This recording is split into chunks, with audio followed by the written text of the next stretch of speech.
Good day guys, welcome sa video na to.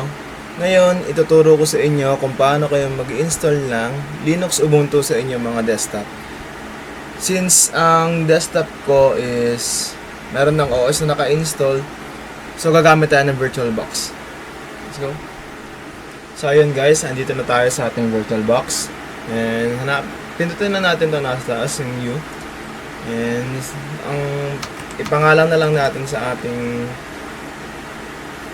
folder is Ubuntu since ayun naman yung i-install natin. And dito is Linux lang. Ubuntu. Yan. Tapos dito sa may unattended install, okay na to. And sa hardware, nakadepende sa inyo kung ilan yung memory yung meron kayo sa desktop nyo. Pero sa akin, since 16 gig naman ako, gawin ko na lang din tong 8 or 9. Between lang, pwede na yan.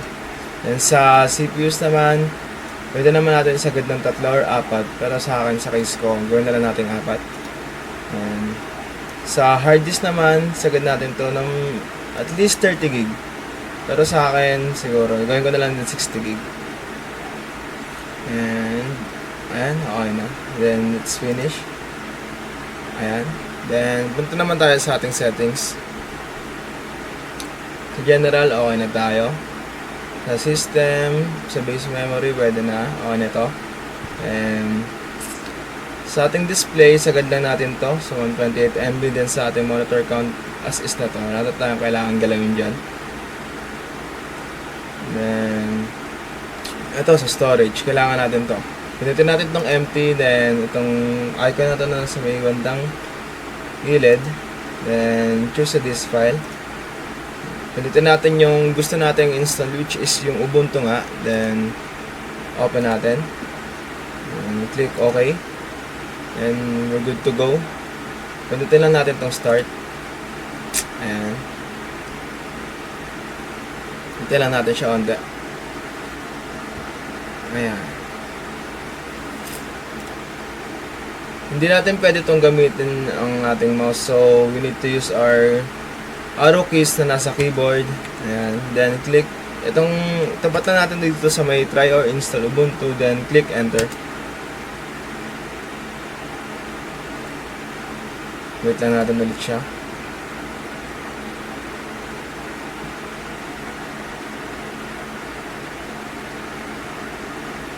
Ayan.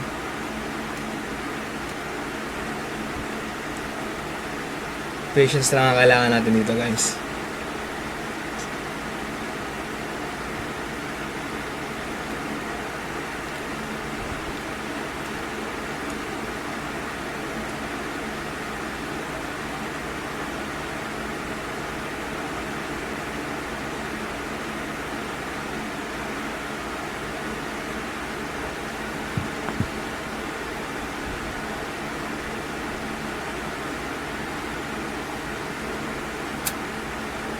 Ayan.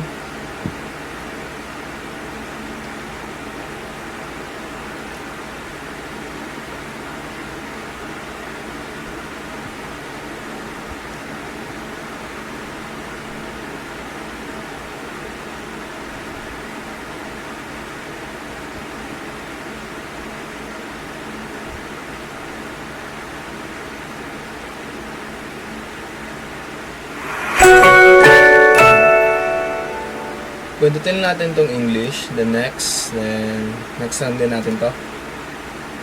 And syempre English pa rin, next natin. Next. Syempre may choice tayo kung pwede nating i-try muna, pero sa case natin syempre mag-install tayo, so next natin.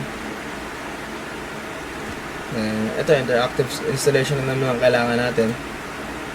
And isasuggest ko na lang, since nag-tutorial naman tayo, ang default selection kasi sobrang dami pa netong hindi install. Pagka extended selection naman, yung mga offline friendly, nakadictate naman na rito on offline friendly selection of the office tools, utilities, and web browser. Ito na lang din yung pipiliin natin, pero kayo, depende naman sa inyo. Pwede nyo naman manually yan i-download. Next natin.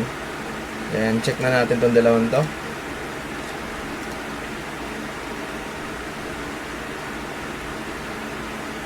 And ito, check natin to.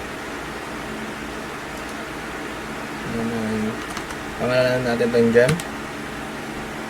And maglagay tayo ng ating password. Ayan.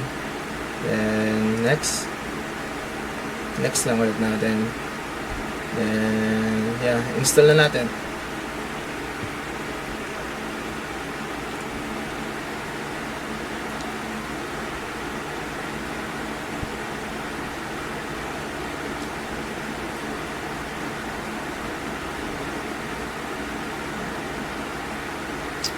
Medyo may katagalan lang to. So, patience lang guys.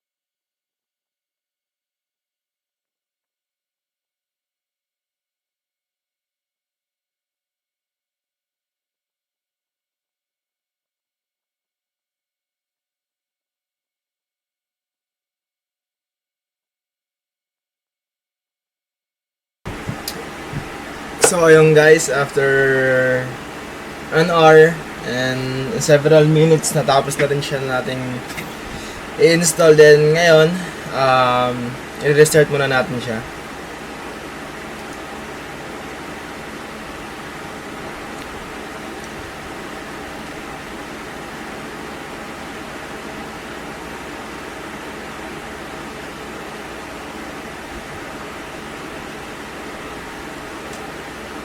Enter lang natin.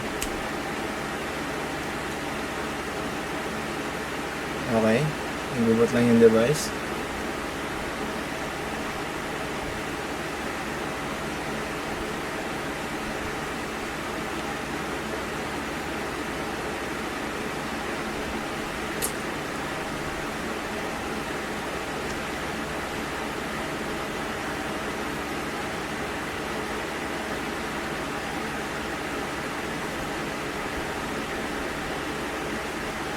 Hintayin na natin siya mag-loading.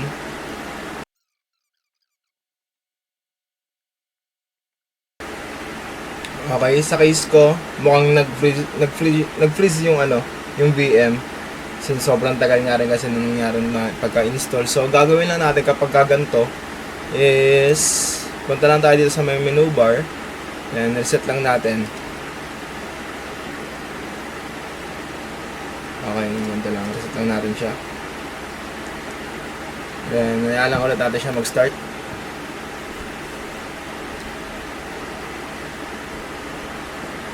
Okay, nag-loading na ulit siya. Ayun. And